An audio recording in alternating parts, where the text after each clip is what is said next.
can we please take our seats so that we can start our session? Thank you.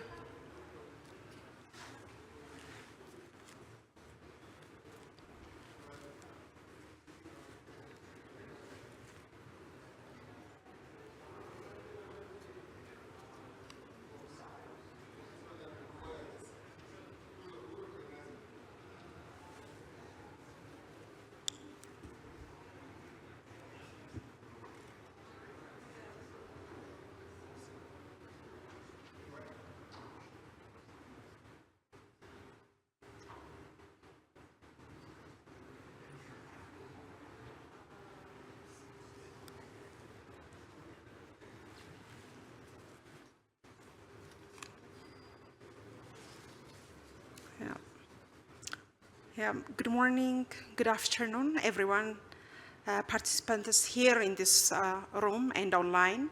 Let us take our seats and start the event. Thank you. His Excellency Engineer Abba Kabir Yusuf, Executive Governor of Kano State, Nigeria, Honorable Dr.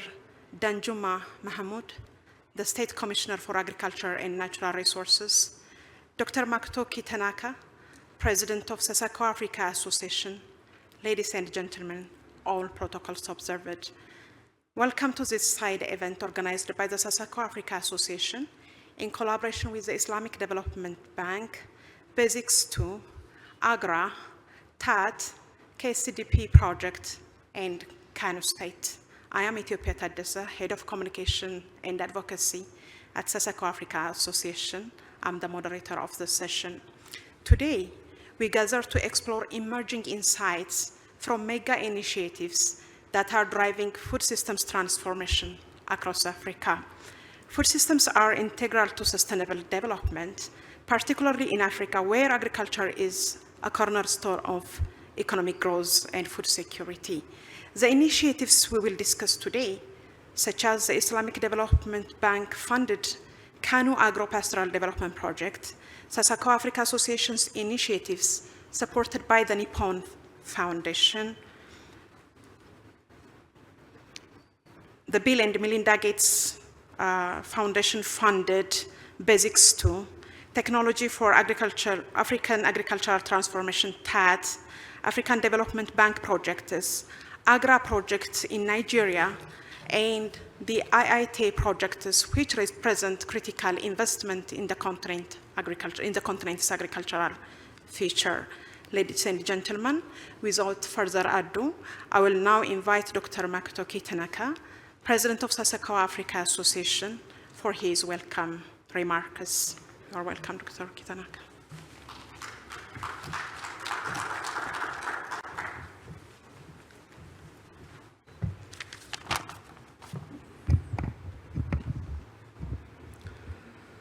Good morning, distinguished guests, ladies and gentlemen. I'm very pleased to welcome you to this side event on food system transformation, emerging insight from mega initiatives. This meeting is timely, as several African governments are prioritizing food security.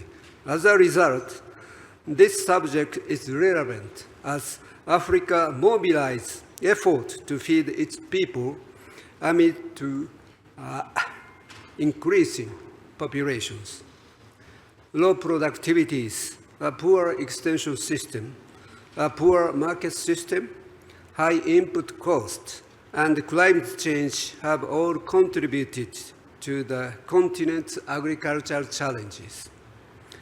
Furthermore, inadequate policies and over-dependence on rain-fed agriculture have exacerbated an already precarious position.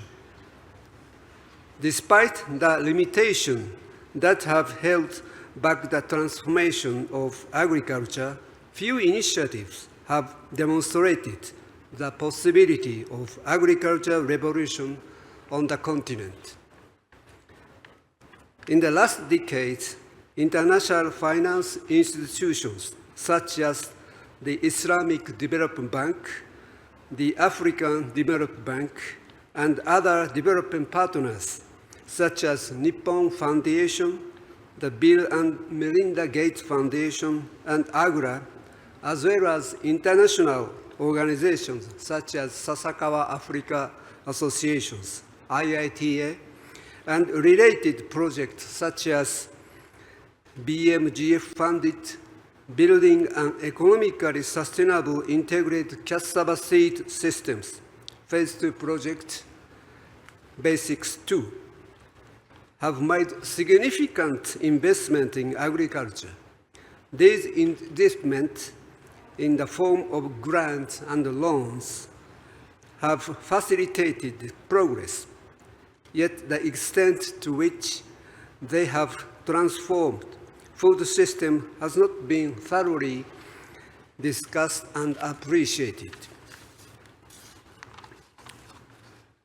This gathering provides an opportunity to reflect on today's challenges to food and nutrition insecurities, hunger, climate change, and other issues, as well as how more of the mega initiatives have navigated the terrain to help farmers.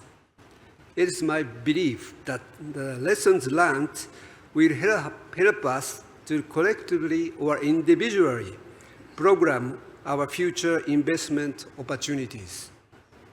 At Sasakawa Africa Association, we believe that providing the transformational impact to help Africa achieve its own green revolution will require delivering simultaneously on productivity growth, soil health, nutrition, and market connections, while enhancing resilience to climate change. Thank you all for coming.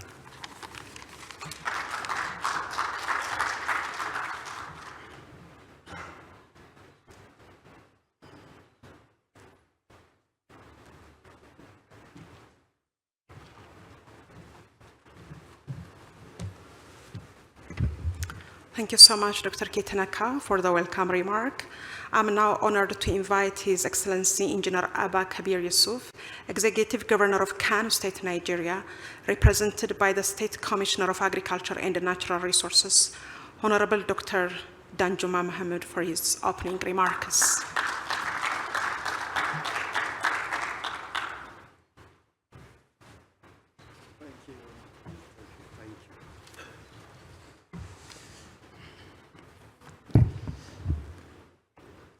Good morning, ladies and gentlemen.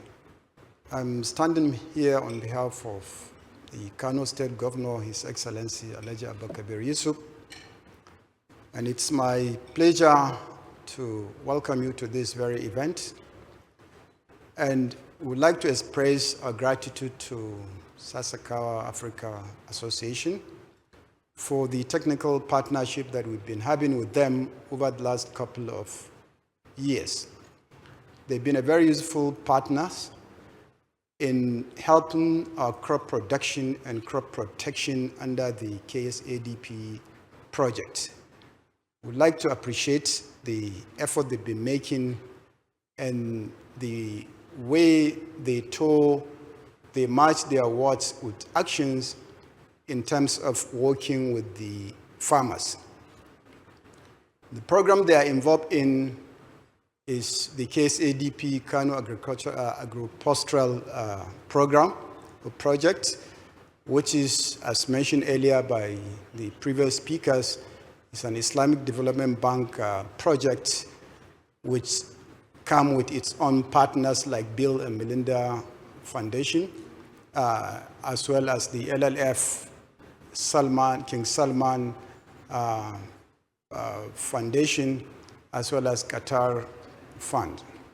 Under this project, the SSA helped the farmers, and are still helping the farmers in terms of coming up with techniques and strategies for crop production and even climate resilient seed production, as well as propagation.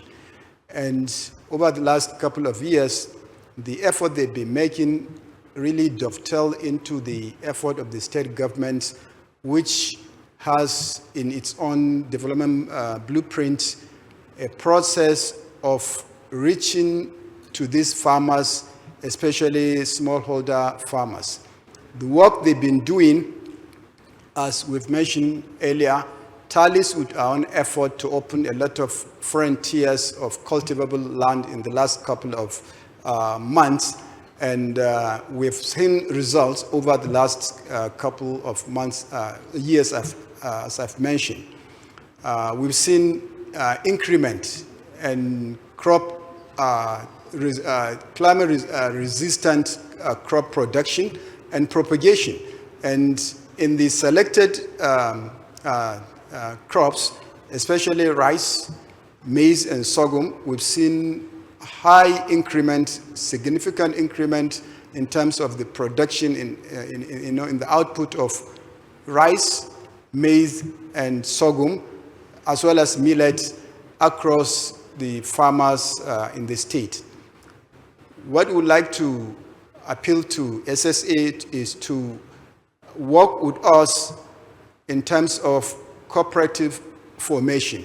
As we plan to bring in, and we've started bringing in large farm implements, we would like to have a structured process and a framework in which once these implements are deployed, it could be sustainable by having cooperatives formed, trained, so that the private sector could now take the lead. We also would like to appeal to SSA to ensure that whatever we partner with them to do, we have a beyond donor participation strategy in which our farmers can now carry through this and sustain whatever has been established over the years. It's important also to let the participants of this very august forum know that the SSA has an approach which we appreciate, and we would like to,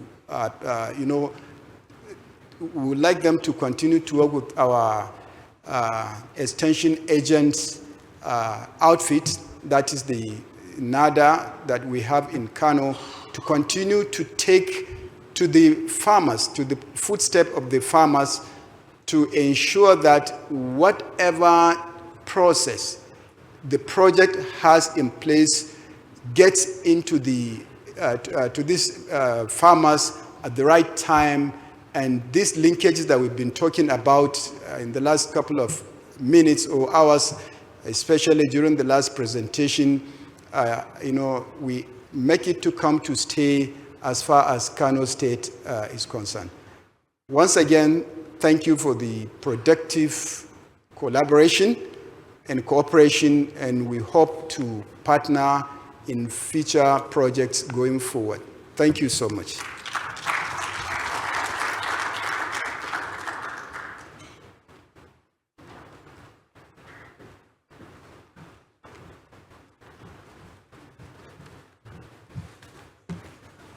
Thank you so much, Honorable Commissioner, for those opening remarks. Next, we'll have a framing presentation by Dr. Godwin Asser, the Country Director of Sasakawa Africa Association, Nigeria. The presentation will set the tone for the upcoming panel discussion. Dr. Godwin, the floor is yours.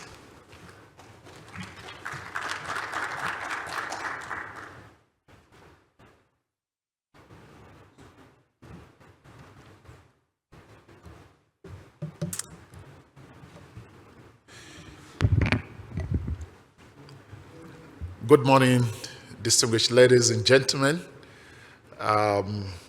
It's a pleasure to give a framing to the conversation that we're going to have this morning. My name is Godwin Asser. I'm the Country Director of Sasakawa Africa Association.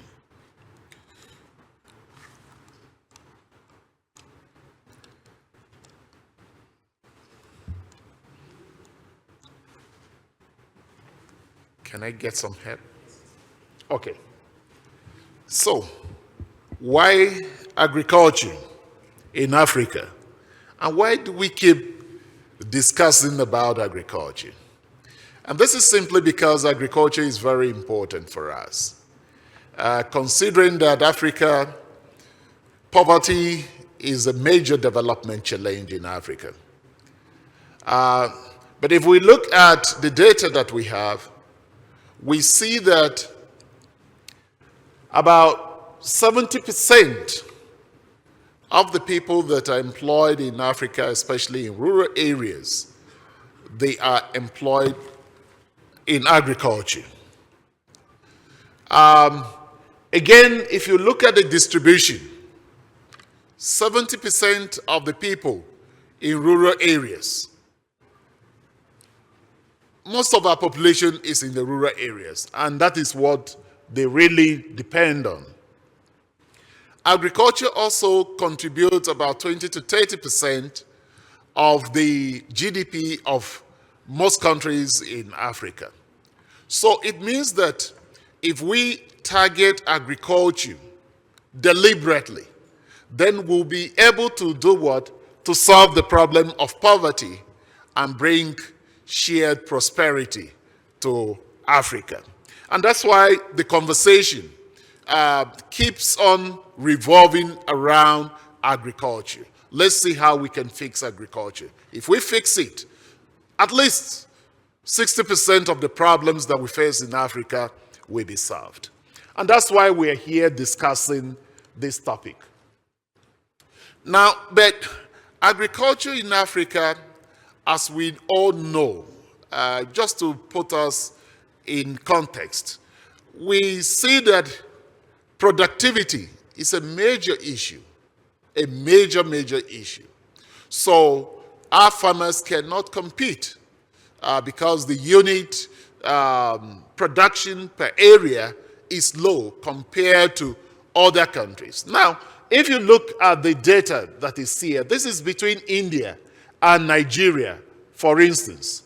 If you look at all the rice, the wheat, and the maize, in terms of productivity, India is higher. And this is the problem. So our farmers are trapped in poverty because they cannot really produce in order to compete. And if we need to do that, we need to fix the productivity question. Now, African farmers are really facing a big challenge. Of course, we know the different challenges that they face, but recently we have seen a new dimension in terms of climate change. So the temperatures today that we see in Africa are beginning to rise than they were before. Now, what this means is that some years ago, our researchers were talking about let's breed for drought-tolerant varieties. Today, it's not just about drought-tolerant varieties. We are also talking about heat-tolerant varieties. Again, we see that carbon dioxide is increasing. So climate change becomes very real. In my country, Nigeria, where I come from, this year it has been very, very difficult for farmers to actually predict when to plant because of unpredictable drought. So all of this makes it difficult for our farmers to actually meet the productivity, to increase their productivity. Now, how are we responding to these challenges? And that's why we are here. And what has become of our response? This conversation today, we want to actually look at some key projects, some, not all, that we want to actually sit down and reflect on what they are doing and how can we learn from those projects. How can we take forward some of the things that are happening? And for us, I will be discussing a bit about Sasakawa Africa Association, what we've been doing. But then I also talk a bit about the Kano State Agropastoral Project that is being supported by the Kano State government with funding from the Islamic Development Bank. And we also talk about the AGRA projects that we are working with AGRA, and also the Technologies for Africa Agricultural Transformation, TAAT, and of course the Basics Project, which is the Cassava Seed System Project, which is about 8 years plus now in Africa. And what is happening? So, for Sasakawa, we have a strategy, and the strategy puts regenerative agriculture at the center of the activities that we're doing, because we believe that increasing productivity alone cannot solve the problem. We need to look critically at the issues around soil health. How do we improve soil health? So our interventions within the framework of Sasakawa Africa Association, we look at how we put regenerative agriculture at the center. But of course, we also know that for Africa to have its shared prosperity, there is a need for Africa to begin to think about the issues around malnutrition. So how do we address malnutrition, and how do we make farmers produce in such a way that they're producing in a business-like manner? So that's what we are also looking at in our strategy. Of course, capacity building is central, digital extension is key, and then inclusion, gender, people living with disabilities. We take them along. Now, over the years, we have reached more than 10 million farmers with our innovations across Africa. Then we give you more about this. Now, with the ISDB project, what we've been able to do as Sasakawa Africa Association is that we've been able to increase the productivity. If you look at rice, maize, millet, and sorghum, we have been able to raise productivity above the baseline. And this is the foundation of transformation. And our farmers in Kano today, I'm bold to say that they're very proud. Within the context of the KSADP project, we've been able to bring peace and share prosperity to the people of Kano State. That is what we have done with the KSDP project. More of this you'll be getting to know as we invite people to talk more on it. The Basics Project is another project that we work with IITA, the International Institute of Tropical Agriculture, and through the Basics Project, we've been able to show that it's possible to double the yield of cassava from 15 tons per hectare to about 30 tons per hectare. This was achieved, and we are seeing that in Nigeria. The Basics Project today is being replicated based on the good work that the project has done to several geographies. Through the project and what we've been able to do, we have had an additional $22 million US in different projects that are replicating the model. We will hear more about that. With TAAT, what has Sasakawa Africa Association been able to do with TAAT? We're working with TAAT closely to see how we also address the issues of productivity and bring shared prosperity. And TAAT, as you know, is a program of the AFDB, but supported by the CG centers and other international and local organizations.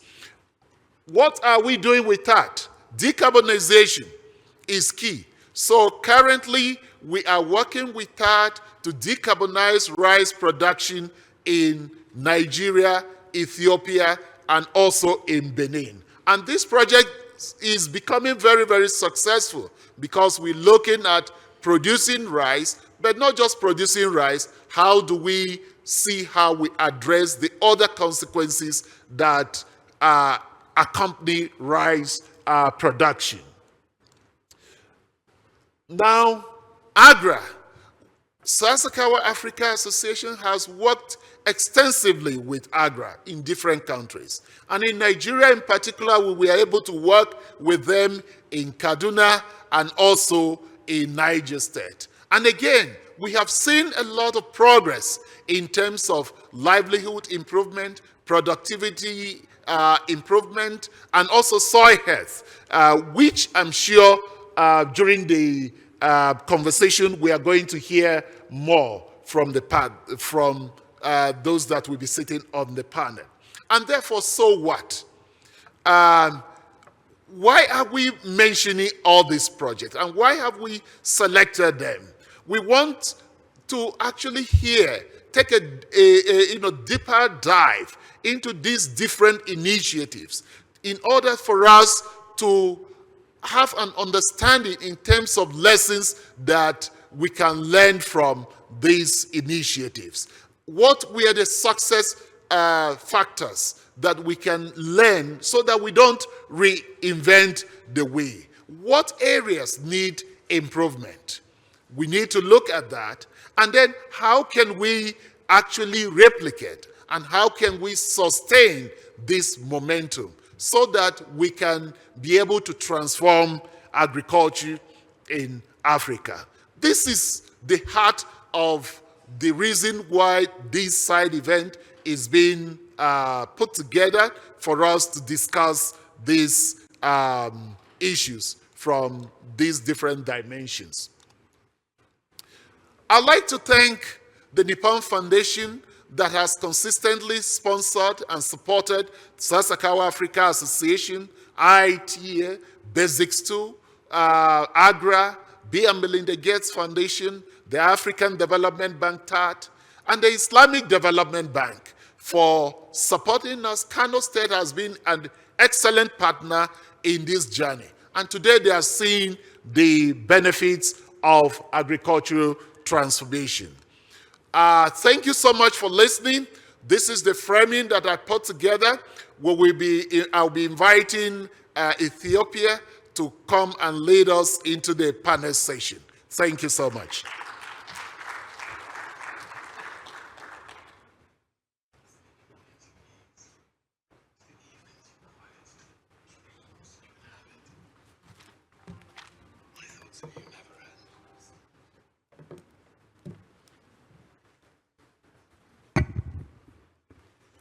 Thank you so much, Dr. Goodwin, for that wonderful presentation, which has already set the tone for the next exciting session, which is a panel discussion. As we transition into our panel discussion, we will explore the lessons learned from these transformative projects, spotlighting what has worked well and identifying areas that require recalibration. Our conversation will also touch on how these initiatives are evolving in response to challenges such as climate change and the opportunities provided by digitalization. We are privileged to have with us distinguished panelists, Professor Latif Sani. Please join us to the stage as I'm calling your name. Dr. Rufus Idris, Dr. Solomon Assefa Gzau, Dr. Mail Oluj, Mr. Abdul Rashid Hamisu Kofarmata, a panel of distinguished experts who will share their experiences and insights. Their contributions will not only shed light on the success and challenges of these initiatives, but will also enhance the broader discussion taking place at the African Food Systems Forum. You are welcome.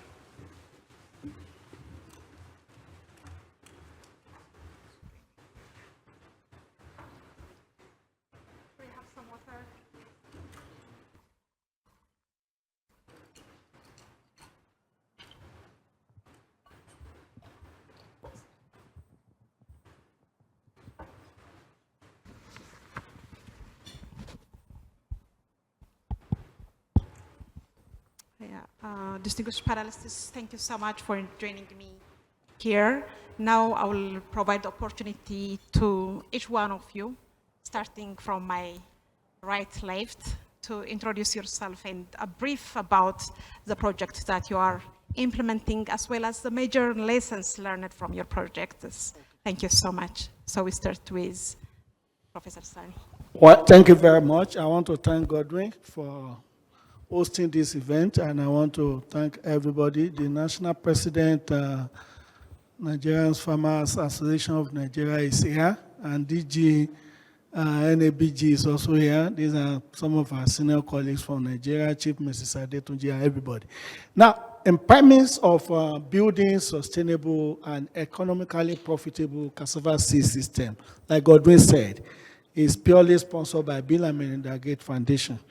We are more or less in the second phase, and it's going to end by May 2025, meaning that we spend 9 years now running the project.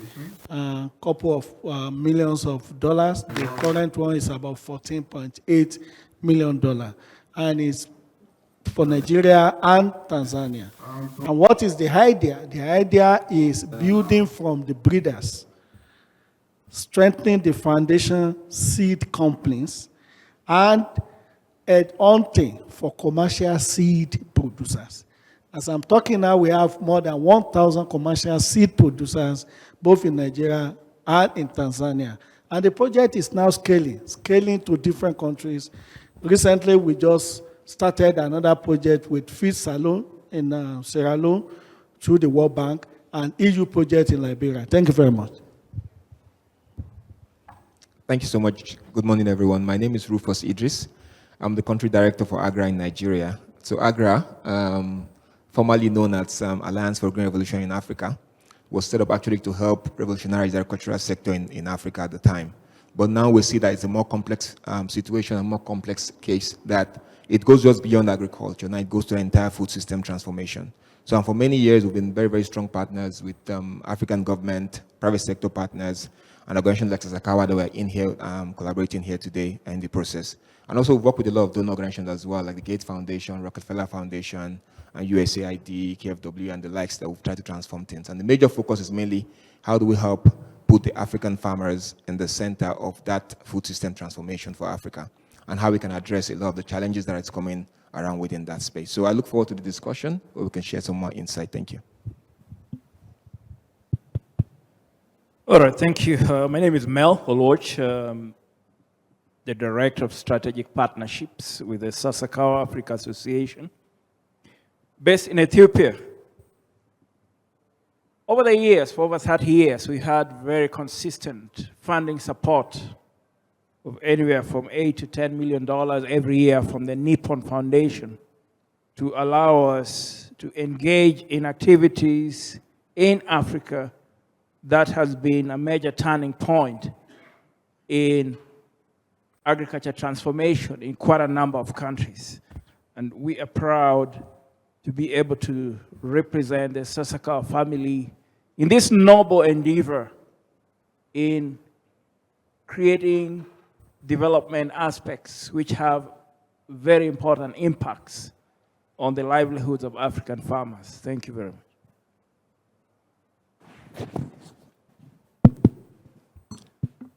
Thank you very much. My name is Solomon Gizau. I am head of the TAAT Clearinghouse. TAAT is Technology for African Agricultural Transformation. I'm based in Cotonou. TAAT aims at improving, TAAT is actually the flagship program of the African Development Bank that aims at improving productivity of African major food crops to increase livelihood and to feed Africa through Africans by bringing proven technologies in the hands of millions of farmers. And I'm very much thankful to be part of this consortium initiative, working with Sasakawa, SoftBank, especially with the grant provided by Japan government, especially to promote regenerative agriculture. We are working in Nigeria, Ethiopia, and Benin. What we have seen from this regenerative agriculture, it has a very promising result. And we as a TAAT are very much eager to promote such sustainable agriculture, which gives more productivity, more resilience to climate, and more soil health to the farmers is a way to go. So TAAT would like to take from 3 countries as we move forward from these discussions to take across Africa and scale this approach to benefit all African farmers. Thank you very much. Thank you. All right. Good morning, all. My name is Abdurrashid Hamisu Oparmata. And like they said, I am the project coordinator for the Kano State Agropastoral Development Project in Sasakawa Africa Association's office.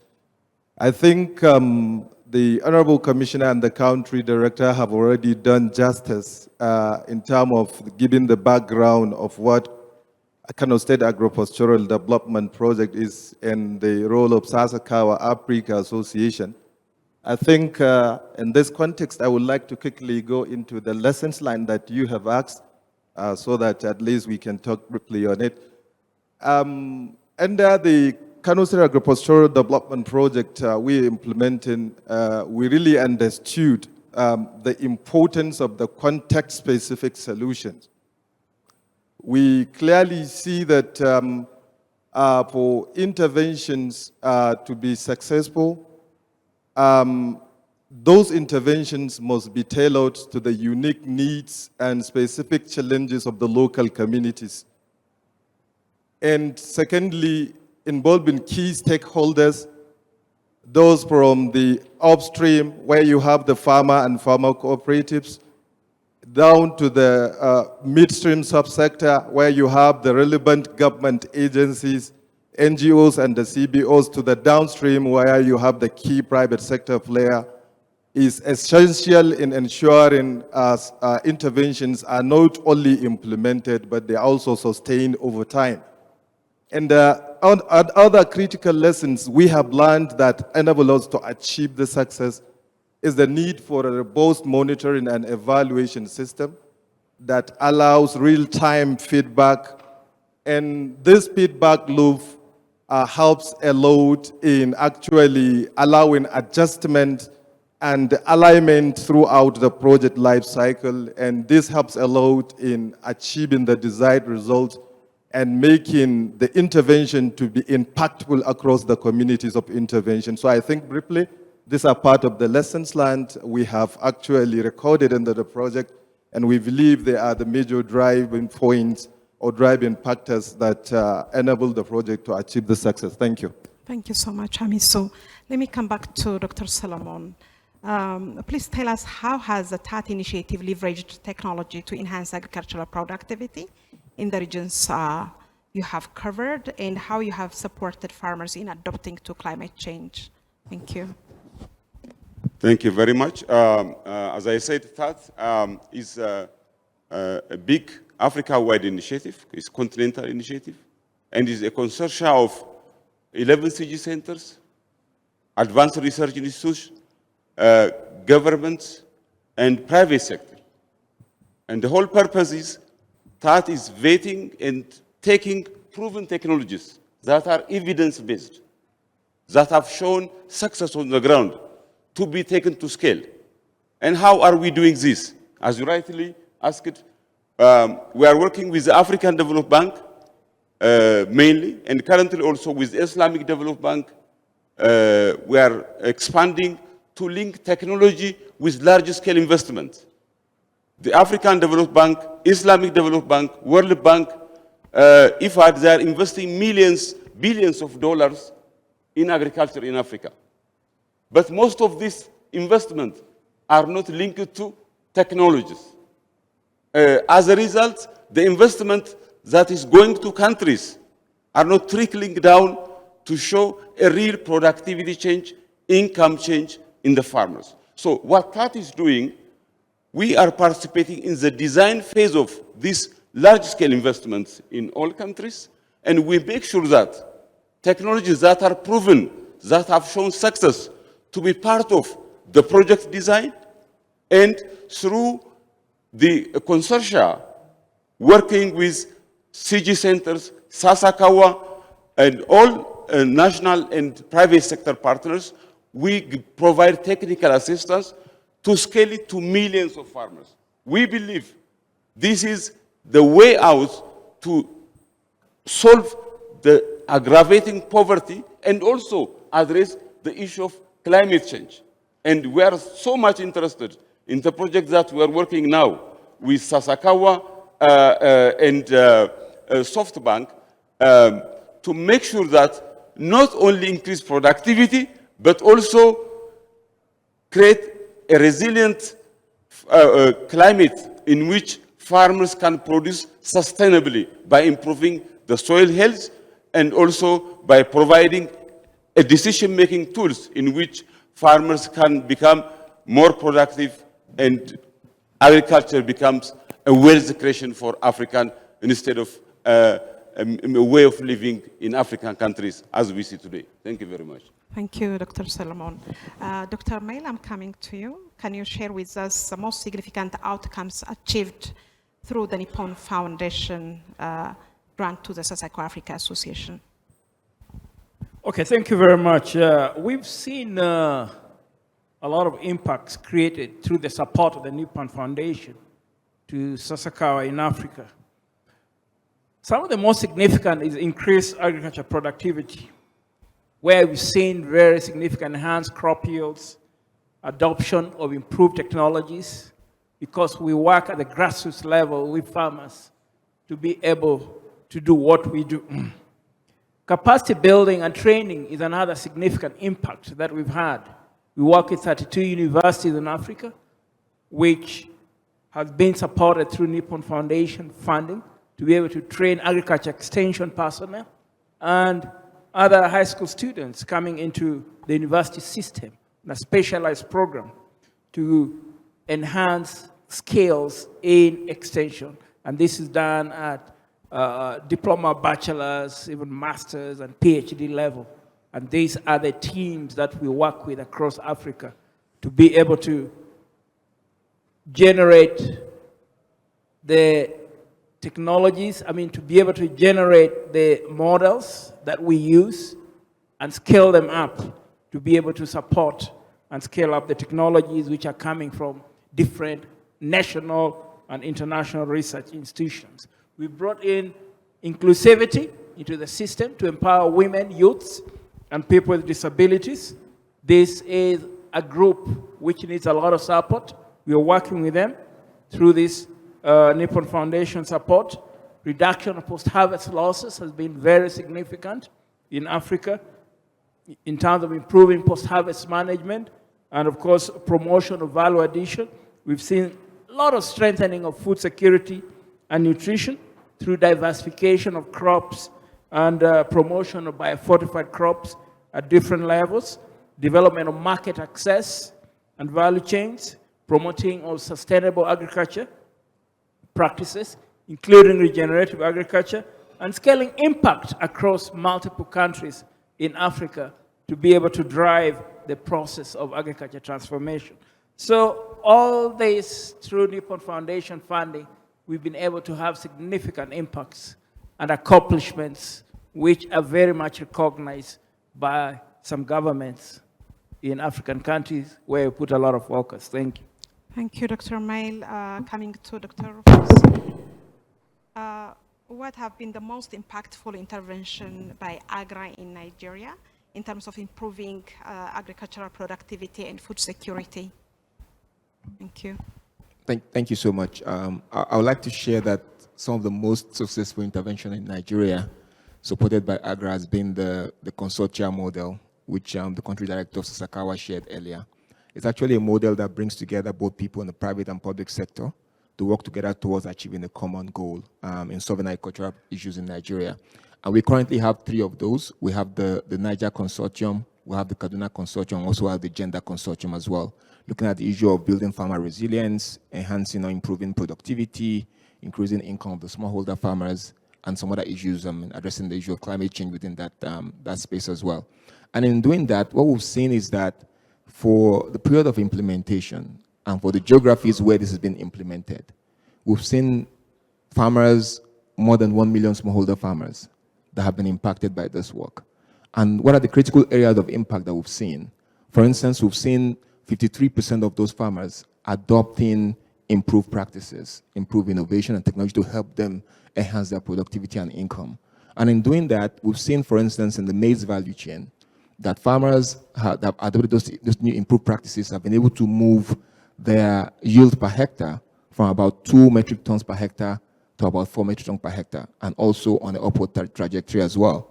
And farmers in the rice value chain going from 2 metric tons per hectare, for instance, into about 4.2 metric tons per hectare, and in soybean, 0.9 metric tons per hectare, moving to about 2.5 metric tons per hectare. And that's a very, very big improvement there.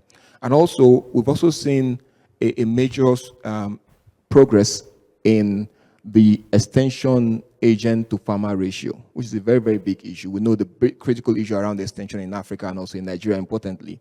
So we've seen that the ratio that we have seen in the areas where we currently operate, that used to be about 1 extension agent to about 5,600 smallholder farmers, had been closed down to 1 extension agent to less than 500 smallholder farmers. That's a tremendous progress that we're seeing there, and we feel that how do we scale this beyond just the geography or the location communities where projects currently work? All we've seen as well is that in doing the kind of consortium arrangement, you get to attract more private sector investment into the space. More than $105 million have been attracted in private sector investment into the space. So AGRA's work become catalytic. We don't have endless resources, but we can catalyze the system and get private sector partners to actually invest and help transform that space. Thank you. Thank you so much. Let me pass to Professor Sani. Tell us the key innovations in the Cassava seed systems that have contributed to its success. Thank you. Well, the first one is, if you look at immediately after varieties are released, you want to multiply the varieties. Most of the time before, we use tissue culture, and it takes quite a long time. And one of the interventions that emanated from basics is what we call semi-hydroponic technology, SAH. And this technology is moving around African countries now through TAAT. That shortened the period to be able to get the plantlets. The second one in the last 3 years now is we now have what we call innovative production technology. Pencil stems, these are technology now that with greenhouses now, you can ramp up the productions. And this is the current stage that we are in the scaling and that we are introducing to other countries. That's number one. The second critical point is either to everybody keep on talking of gender mainstreaming, gender access. Today, I'm happy to tell you that not only that we are able to have more than 30–40% women actors and seed entrepreneurs, but the best of the group that are the best today in Africa are the women group. And they are making quite a lot of profit and money. So the last point is in terms of walking the talk of business cases, profitability in enterprises, and tracking the record. This basic has been able to do, working with Sahel Consulting and all others. And recently, we are now working with TAAT to be able to have business models in each country. We've done that of Sierra Leone, Liberia, Benin Republic, and we are going to Cote d'Ivoire now, and Guinea-Conakry, and some other interested countries can visit us. Thank you very much. Thank you so much, Prof. For the last round of questions, let me start with Dr. Solomon. Honorable Commissioner earlier mentioned the need for sustainability. So how can the sustainability of these interventions can be ensured? What needs to be recuperated, especially in the context of changing climate and evolving digital landscape? Let me mention also one thing which I just want to add, how linking agriculture and technology with large investment can really bring impact at a scale in the national level. We have seen in Nigeria, in rice production, significant impact has been reached because of increased productivity. Now Nigeria is self-sufficient and is even helping to other countries. Ethiopia, with large-scale investments on wheat, a country we used to be a major importer of wheat because of linking technology with large-scale investment and taking to scale to millions of farmers. It is possible that our farmers today able to feed themselves and able to generate money from agriculture to send their children to school to have a better living and decent life. And I can mention as well in drought-tolerant maize and cassava, which is also the most important commodity, as has been said, has now been commercialized and private sector has taken this cassava production at large scale. And DRC is a very good example that has been very much commercialized it. So I see that linking this technology with big investments coming from international financial institutions can make a difference for Africa.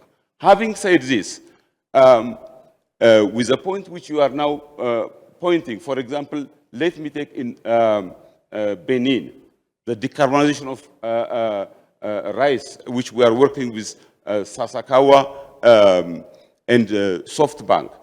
We believe that apart from increasing productivity, apart from improving soil health, we are also reducing greenhouse gas emission. And this is also done by the excellence in agronomy from IITA scientists who measure it. So it is an evidence-based, data-driven, and such kind of practice, which I believe will be now not only limited to in the countries like Benin, but can also be taken to major rice growing countries.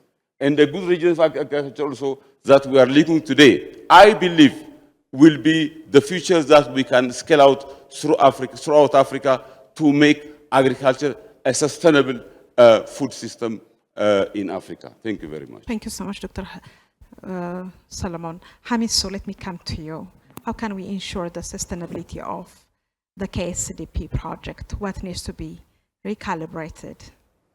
Thank you. Okay, thank you very much. What needs to recalibrate, like you've said, it's number one, adaptive strategies for climate resilience.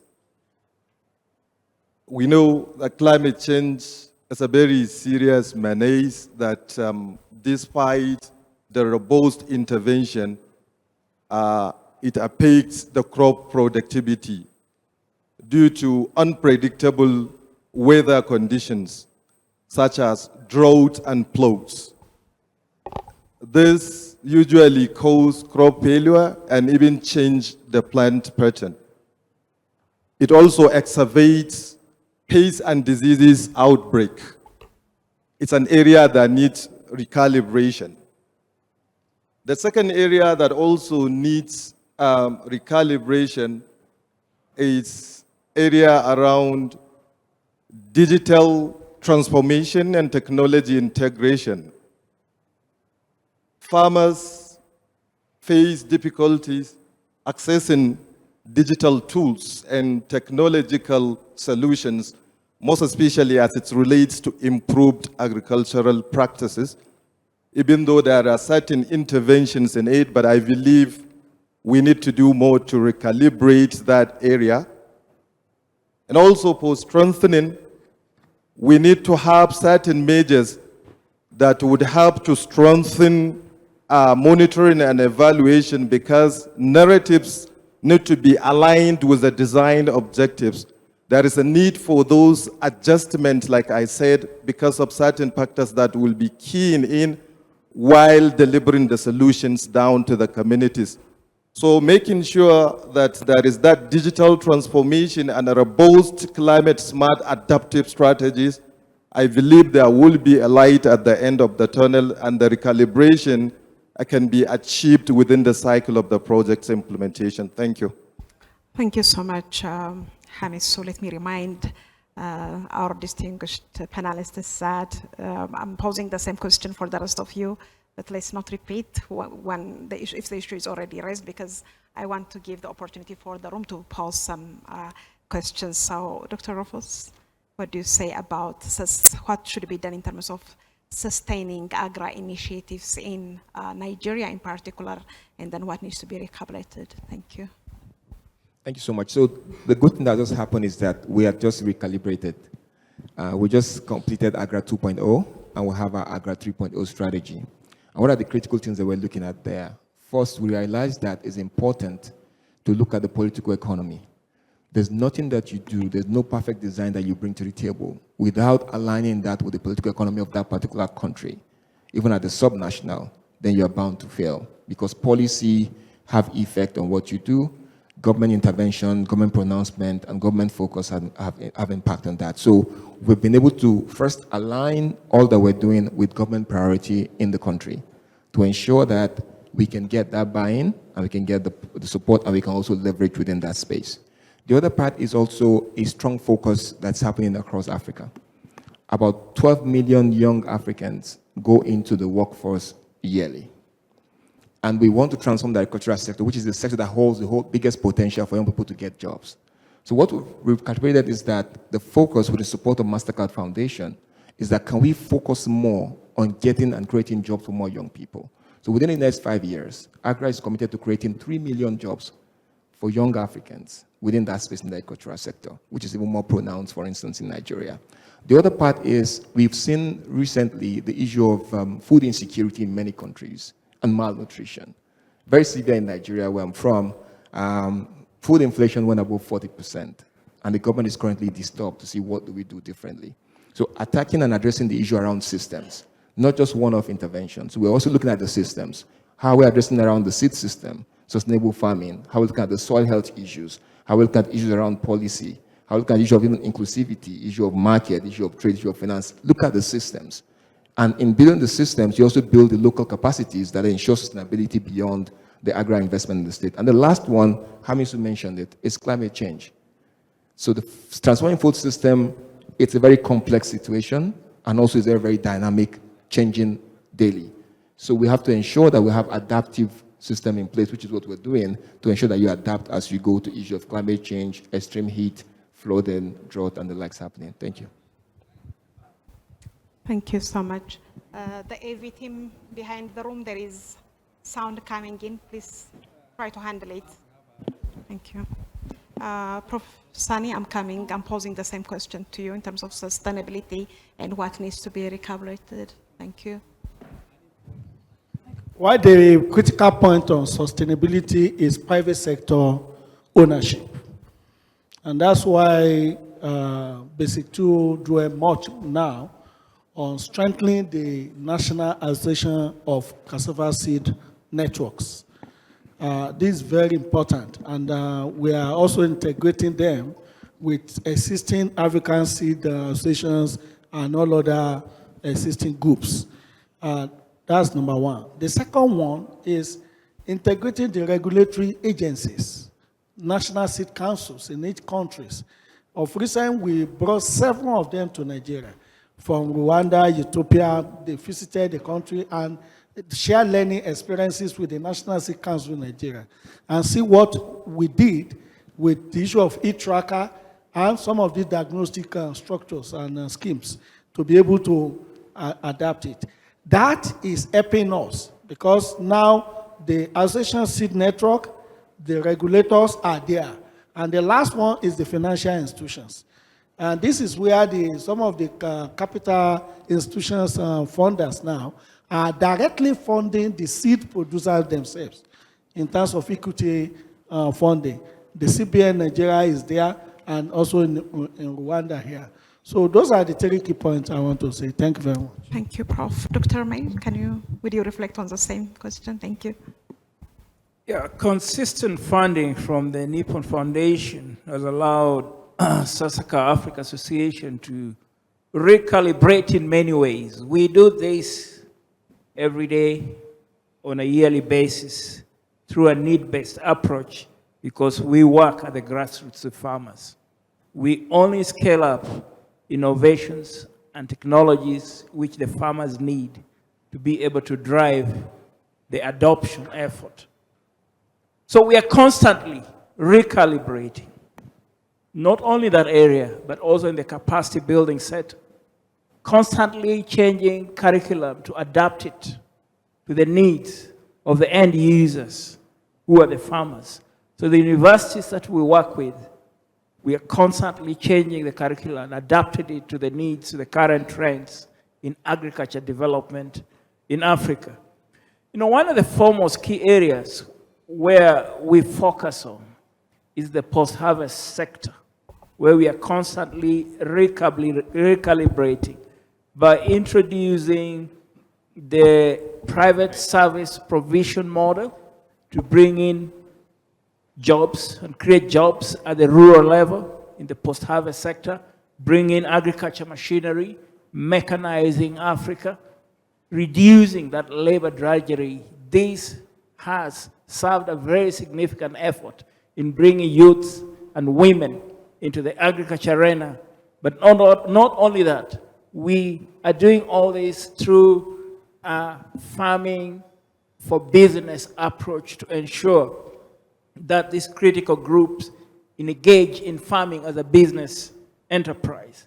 But the key, which we are currently doing to recalibrate, is to bring in the element of value addition, which is critically being supported by the Africa Development Bank, you know, the Islamic Development Bank, our partners who we work with, basically trying to ensure that the raw products that Africa exports to different countries around the world, that has to stop.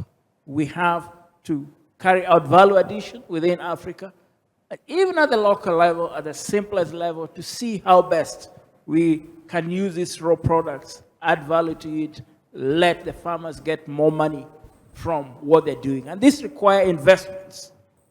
So we have to leverage investments to be able to scale that up to industrial level.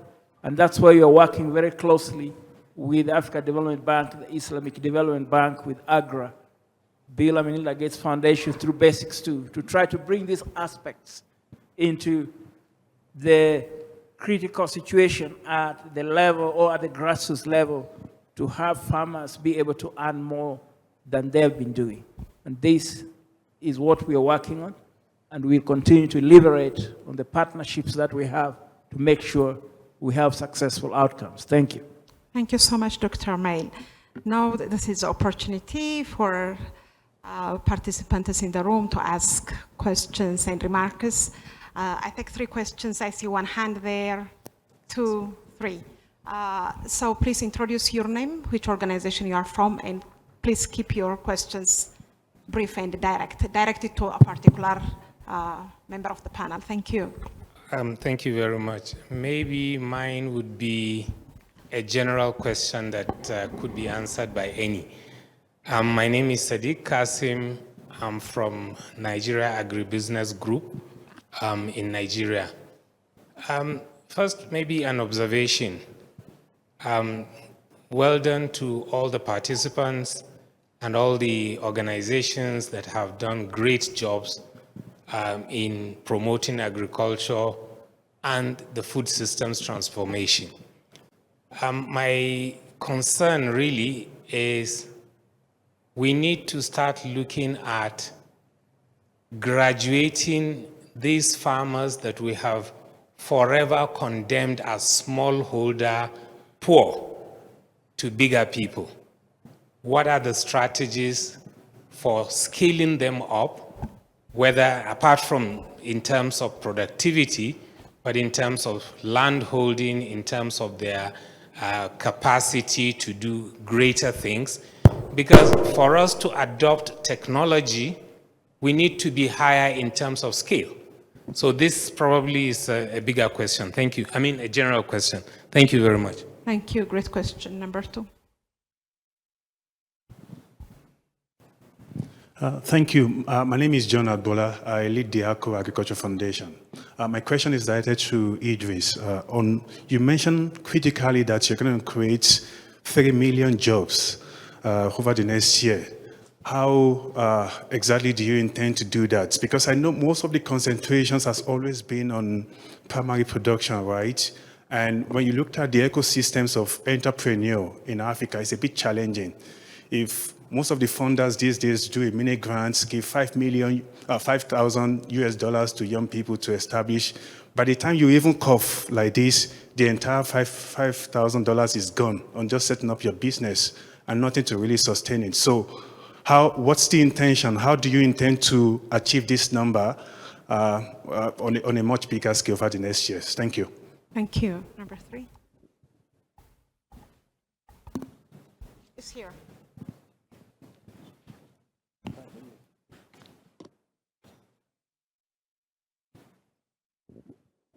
Thank you. Good morning. Thank you very much. My name is Hamid Nuru. I am the World Food Programme representative to the African Union, based in Addis, and to ECA as well. A general question. To what extent in Nigeria are you integrating the lessons learned from the various research institutes like NAPRI, NIFOR, all these other research institutes? Because I think most of the research has been done on crops and also on livestock. And there's a lot of work already done. And then looking at a higher level, the global level, how are you looking at lessons learned from other countries, such as India, which was in the same place with Nigeria 40, 50 years ago? China, they were importing food. Today, they're exporters. Those cross lessons that need to be learned that we can take forward. And my last is just really a comment to say, yes, the policy environment is extremely important. And policy doesn't necessarily mean money. I was talking with the Pan-African Parliament the other day. Zimbabwe and Zambia, they have now allocated 100,000 hectares of land to young people. They have told banks to give 5% of their after-tax profit to young people to get them into agriculture. These are policies that can be done without money, but governments can institute them. So what is the Nigerian government doing, really, to enact some of these policies that are going to be long-acting and sustainable? Thank you.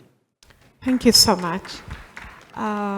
Prof, would you like to take the last question? Thank you, ma'am. All right, let me answer. Question 2, integrating output from national systems into what we are doing. I want to answer on behalf of all of them. Because as I seated as Executive Director, Nigerian Stockholder Research Institute. Our institute was founded in 1948 by the British government in Nigeria. It used to cover all the West African countries. And we're dealing with post-harvest technologies. So through Sasakawa, they gave our institute, they came and did due diligence and found out that we have a very best small-scale storage technology that could be adaptable to the smallholders. And they ordered for 210 AMISU, all of them got doing. So, and 3 inert atmosphere silo, 5-ton capacity. This is one real-life testimony. The second testimony in it is the governor of Borno State happens to be a professor, in fact, senior to me from University of Ibadan. And immediately heard that I'm executive director. He came to the institute and he checked all the technology. Being an agricultural engineer himself, he ordered for 1,000 copies of emetic drums now. And the next 2 weeks now, we've already delivered 600 to Borno State. So we are having integrations of international organizations working with the national partners. The last one of it is IFPRI, under the 1CGA initiative. They've ordered for, in fact, we've installed 10 parabolic solar dryers from the same institute that people were not knowing that they have those good technology. So number one, awareness, because of stiffness of funding for extension by the national systems, except when you have the best people to be the head of those institutions and colleagues that knows you and knows you with quality and integrity will patronize you. And I think that is the essence of why some of the national institutes are coming on board. The same thing with root crops, NRCRI, and the same thing with cocoa research. Those ones I can say that CG centers, Sasakawa, and some of the NGOs are actually integrating. What is government doing, issuing land, giving land, and all those things? Nigeria is a big country, 250 million. All these 100 hectares, 1,000 hectares. I know that Nigerian government, through the state government, are releasing lands to farmers. And the best man that could answer that question is architect. Is he here, Architect Kabir, the national president of Farmers Association of Nigeria? He can later after this discussion give you data of land that they've acquired for youth to go into agribusiness. I think they will be able to do that. Thank you. Thank you, Prof. Idris, there was a specific question addressed to you, the second one. Okay, thank you. So I think that the comment was that 3 million jobs to be created within the next 5 years, not in 1 year. And this is going to be done through a program that we've recently launched, the EFA program, the Youth Entrepreneurship for Future of Food and Agriculture, that we've launched in some of our 12 different countries where we currently operate, and we're expanding to additional countries. And the idea is that to get young people involved in agriculture, to create dignified and fulfilling jobs for them, they won't just be all on-farm kind of jobs. Of course, some young people are interested in actually going into farming, but we've also looked at critically into the entire sector and look at areas that create opportunity for young people, especially when it comes to technology and innovation integration into the space. So for instance, in extension service provision, we have a program which we're currently working on to see how we can digitize extension service provision to smallholder farmers that allows the extension agent now to feel the study as a career that is more dignified and fulfilling, and also explore beyond just their immediate region and get real-time information to provide better services to the farmer that they service. We talk about mechanization. There are smallholder there are young people that are willing to provide mechanization services to smallholder farmers, where the farmers get to pay for a fee, or they could service them. It could be around helping them to prepare their lands. It could be around even provide irrigation services using solar powered irrigation services. It could be providing threshing services and the likes to the smallholder farmers within that space. We're looking at young people that are also looking to go into SMEs. My co-panelists here mentioned about the need for value addition. So there's the opportunity there for young people to do a lot of value addition, taking the crops, converting them, adding value before it actually goes into the market. So in our program, we also focus heavily on how do we support SMEs to first of all stabilize and also to scale. As they are scaling, they're creating more jobs, and we have more people that are also creating new SMEs that are also creating jobs for the younger people that are coming within the space as we also explore as well. And also there's also opportunity around financial access provision, linkage to market between the production and also the market that want to get the produce. So we're looking at both on-farm and off-farm opportunities and areas that are very, very aspirational to young people that they're willing to take up those jobs within that space. And working with the government in that country, working with other private sector partners, also youth-led organizations that can actually make that input and direction and guidance towards making that happen. Thank you. Thank you so much. There was a first question raised on when our smallholder farmers are going to graduate. Hamis would like to take that one. Thank you. Go ahead. Please give me, okay. All right, regarding the smallholder farmers and also sustainability he talked about, I think I would like to speak to the context of KSADP to respond to that question.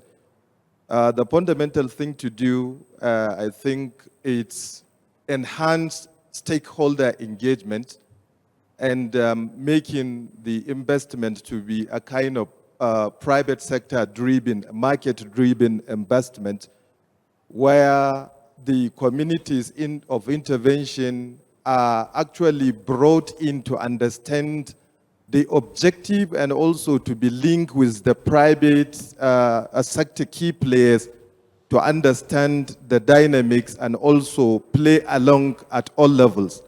For example, in the KSADP project at Sasakawa Africa, the approach we used is a kind of consortia approach that he talked about.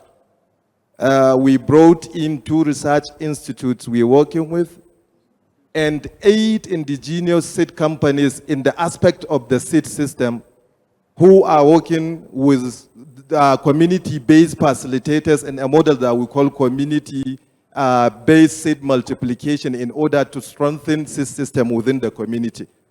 There is a kind of platform that allows interaction between the companies and the community producers as well as those in the community, which means even after the life cycle of the project, you've already established a kind of business linkage relationship and the seeds will go to the community. That is what we did. And not only in that segment, in all the areas of the value chain, you need inclusive value chain development, inclusive approach. When you have that inclusive approach, every key player within the value chain will clearly be on the same page on what needs to be done. And once that is done, and then the interventions are tailored, like I have said earlier, based on the specific needs. Because it's one thing for you to bring an innovation, no matter how good it is, and it's another thing for it to be relevant to the local communities. So identifying the unique challenges of those communities that you are taking intervention to, it's an important parameter for making it to be sustainable, because it is already tailored with their unique needs. Once it is tailored with that needs, they will take ownership and then they will participate. So in KSADP, our mandate is supporting 450,000 farmers, direct farmers, to be productive, to be market-driven, to have their incomes increase, to have their productivity increase. And this is the approach we have taken. And today I can tell you clearly that in over 2,000 communities of Kano State, within the 44 local governments we have across the value chain of rice, maize, millet, and sorghum, in the production, processing, as well as marketing, we believe that is a sustainability framework we have created as a result of that inclusiveness spirit that we have created within the narrative stories that we want to change across the community. So that deep engagement, private sector involvement is key to making it. Thank you very much. Thank you so much. I'm sure interesting conversation happening here, but it will continue after this session. So allow me to thank members of my panel for the great conversation. Thank you so much. You may go back to your seats. Shall we give them a round of applause? Thank you so much.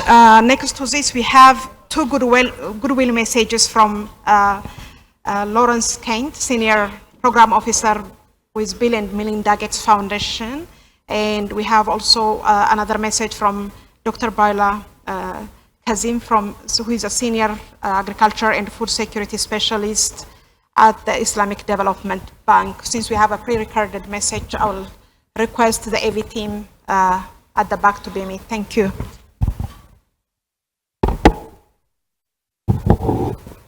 Good morning, distinguished ladies and gentlemen. I'm Lawrence Kent, a Senior Program Officer at the Bill and Melinda Gates Foundation, and I'm very pleased to have the opportunity to greet you this morning and share a few quick remarks about agriculture in Africa and ways that the Bill and Melinda Gates Foundation is trying to be of assistance in driving innovation and then looking for partners that can scale those innovations. I think it's been said many times at this conference, and certainly we're in alignment with the sentiment that agriculture is key to economic development, to poverty alleviation, to food security in Africa. And there's a lot of headroom, a lot of room for improvement, and generating new innovations that improve agricultural productivity and then scaling them is really the way forward. We've been investing in a lot of agricultural innovations over the years and are increasingly trying to find ways to link them to scaling partners to achieve impact. And that's why we're pretty excited about some of the topics that are going to be discussed today: the Basics Cassava project, the TAAT program, Sasakawa Africa Association, AGRA, the Islamic Development Bank, African Development Bank, different partnerships that are scaling innovations to improve agriculture in Africa. I want to talk about one in particular that's dear to my heart, and that's the Basics project, which is building an economically sustainable cassava seed system in Africa.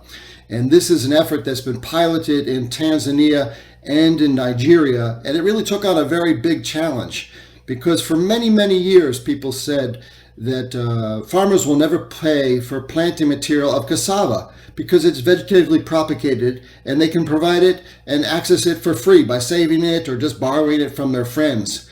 But that has always left cassava in a ghetto because it made it very difficult to introduce new varieties, And those planting materials that were being saved from person to person and year to year were getting increasingly infected with viruses, nematodes, and diseases that were really restricting productivity of cassava and keeping it well below its potential. And we decided in partnership with several African partners, let's see if we can develop a cassava seed system, something that really hadn't been done before.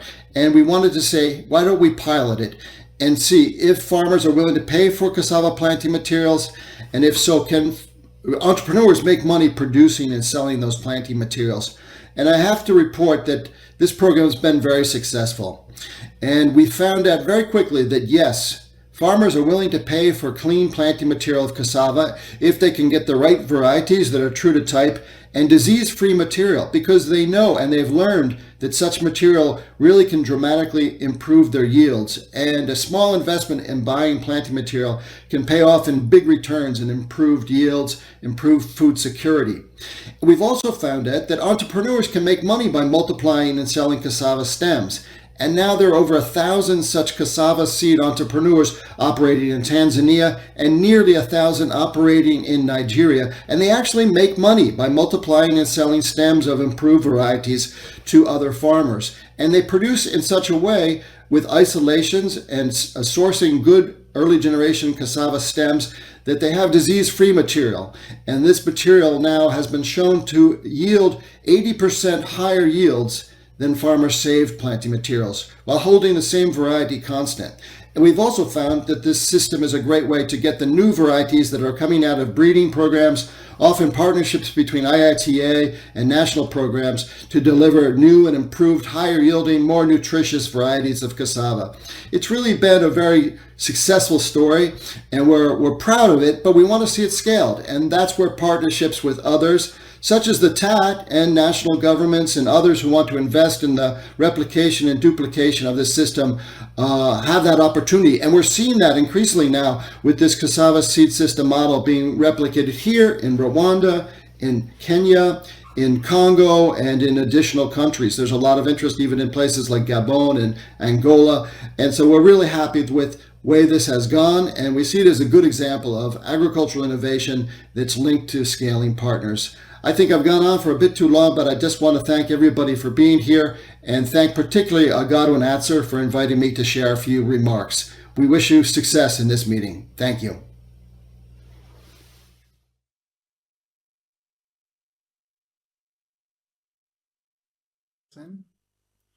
Excellencies, distinguished ladies and gentlemen, good day to you all. Let me use this opportunity to express my appreciation for your kind invitation to participate in this important event. I also want to congratulate and commend Sasakawa Africa Association and the co-organizers of this event, including the Alliance for Green Revolution in Africa, the IITA Basic 2 Project, and the African Development Bank. Special thanks also goes to the moderator and the panelists. The panelists have spoken extensively on the topic around the food system transformation, so I will not go into to the fundamentals. What is paramount is that food system transformation is inevitable. Transformative action in our food systems is not just a desire, but a necessity. We need to transform the food system to attain food security, healthy diet, economic well-being, social well-being, and environmental sustainability for everyone. Distinguished guests, speakers, transforming food system provide a unique opportunity for addressing climate change and health policy crisis. And at the same time, it offers a better life to millions of people. As you may recall, during the COP28 in Dubai last year, there was a declaration on sustainable agriculture, resilient food system, and climate action. The declaration recognizes that the unprecedented adverse climate impacts are increasingly threatening the resilience of agriculture and the food systems. The declaration also recognizes the potential of agriculture and food system to drive powerful and innovative responses to climate change and to unlock our shared prosperity. Even though food security exists, it is very important to recognize the great effort made by development institutions in addressing food insecurity and transforming our food system. This side event has successfully showcased the transformative initiatives within the food system, and it has created the avenue for knowledge sharing and for learning.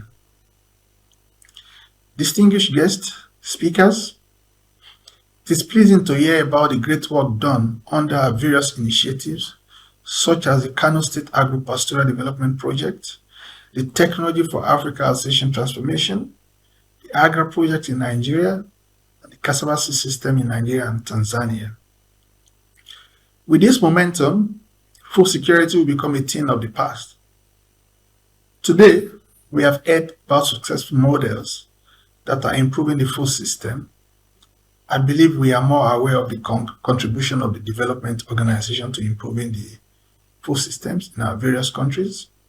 I believe we are more aware of how to better design interventions for greater impact. It is time for us to unite in the face of challenges that our work presents today.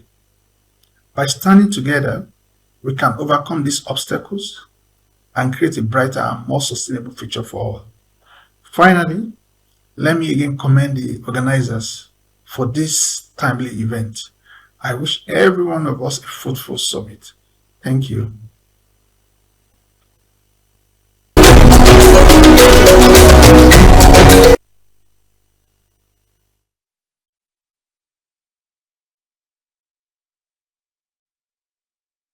To our online speakers for the wonderful remarks that they have given us. Yeah, thank you. So finally, allow me to call upon Dr. Martin Fergan, Director of Agriculture and Agro-Industry at the African Development Bank, who is represented by Professor Sule Oche for a closing remark. Prof, the floor is yours.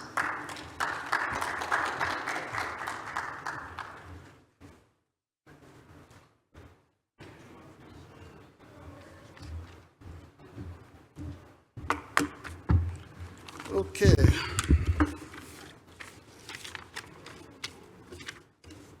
Do I say good morning again? We've heard that from many of the presenters. So, but let me say again, good morning. My name is Sule Ochai. I'm a senior policy consultant in the front office of Director Agriculture and Agro-Industry Department at the African Development Bank. I stand here for Martin.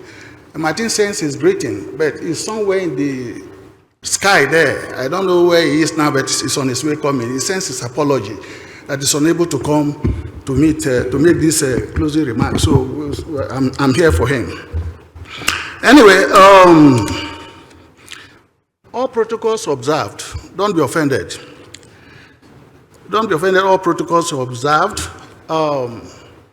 It's been a very fantastic conversation. Our esteemed panelists, they made us to understand why Africa has to feed itself. Africa to feed Africa is mandatory. Africa must feed itself. We must not go about begging for food. Our forefathers didn't beg for food, so this generation will not beg for food. So that is the position of African Development Bank under the leadership of President Akinwumi Adesina. So we at the African Development Bank were excited to be part of this conversation organized by Sasakawa African Association. You've done some great job and we are grateful. The bank, under the leadership of our president, established Feed African strategy. And the Feed African strategy encompasses all that we'll be speaking about, especially the TAAT, Technology for African Agricultural Transformation. We are proud of what TAAT has done, and we encourage TAAT to continue to leverage on what it has done, scaling technology, improved technology across the continent. So as we listen carefully, as I sat there and I was listening carefully to the presentation, several issues emerged, but I'm told I don't have to go through that. But for completeness, The question of sustainability, as mentioned, is key. After the project, what do? We leave the farmers to themselves. So question of sustainability is very important, and as we go forward, we need to take that into consideration. Productivity gap, that is what TAAT is all about. Bridging the productivity, scaling improved technology, encouraging the farmers to adopt those technologies. Giving the technology to the farmer is not if the technology reaches the farmer, do they adopt them? And if they don't adopt them, why? That is why it is important that we need to carry out research why farmers should prefer one particular technology to the other. Going forward, we have to do that.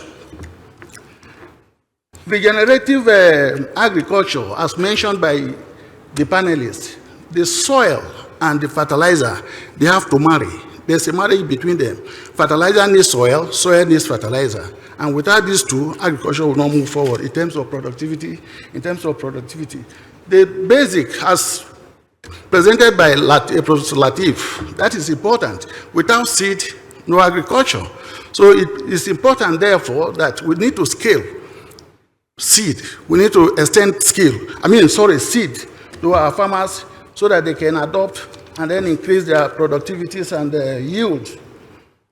Monitoring and evaluation. One of the panelists talked about monitoring and evaluation. That which is very important. We have to monitor. We have to know what the farmers are doing. What are the good things they are doing that we need to scale up? Investment by financial institutions. We need to leverage. We need to come together. This idea of doing this little naira here, small dollar here, there, that will not help us much. So we need to leverage. We need to bring our resources together so that we can upscale whatever we need to do. And the private sector investment.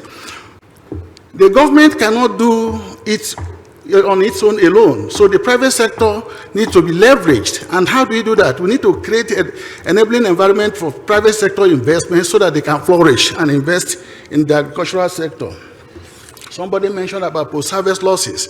If you go to Nigeria, for example, during the harvest season, you see fruits wasting all over the place. So that is where processing technology needs to come in and be leveraged. And then that is all about that. So now, how do we go forward from here? Going forward from here, partnership is key. We need to come together as a team with big ideas so that we can drive the process of agricultural transformation on this continent. So in closing, Martin wants to thank you, everyone, for your contribution. Said, carry on, move forward, the momentum that we've generated from this presentation, and continue to work collaboratively for food secured Africa. Together we can achieve that. The goals are already set, and that is why Feed Africa's strategy has been implemented by African Development Bank becomes very key. Thank you so very much. Enjoy your meal. Thank you so much, Prof. Ochai, for those closing remarks. A big thank you to our participants here at KCC and online. Thank you so much for attending this event and the contributions that we have made. This conversation will continue throughout the week, so we wish you a very productive forum to all of us. May I request all the speakers to join me on the stage for a group photo. Thank you, all the speakers. Honorable Commissioner, President Kitanaka, all of you, all the panel members, please join me for a group picture. Thank you.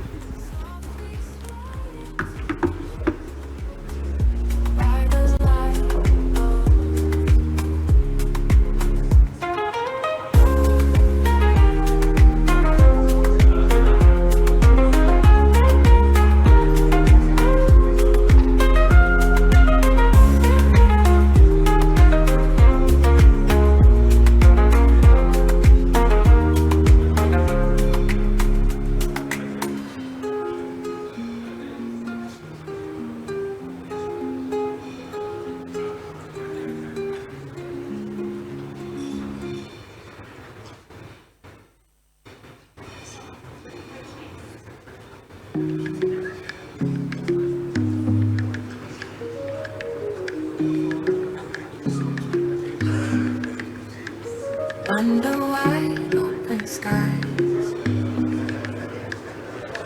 sun softly light. Gentle winds whisper low. Watch as rivers slowly flow. Feel the earth beneath your feet. Heartbeats sink in ancient beat. Mountains tall, stories old. Every stone whispers gold. Ooh, feel the peace in the air. Ooh, nature's arms hold you there. Softly swaying to the tune by the light of the moon. Voices rise with the dawn.